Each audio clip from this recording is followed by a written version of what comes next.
My insert is bent. If your embossing seal was working perfectly and is now giving a faint impression or not giving an impression at all, it could be that your insert is bent. Unfortunately, a bent insert is not covered by our warranty, but it can be repaired. There are several things that you can do to avoid bending your insert in the first place. First, make sure that you're only using one sheet of paper at a time each time you go to emboss your projects.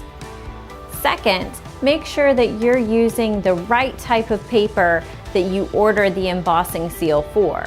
For example, if you ordered your embossing seal to be used with regular standard weight paper, please do not use it with heavy cardstock.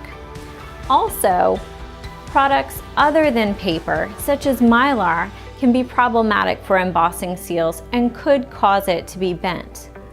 Also, make sure that your insert is seated properly in your embossing seal's base or handle.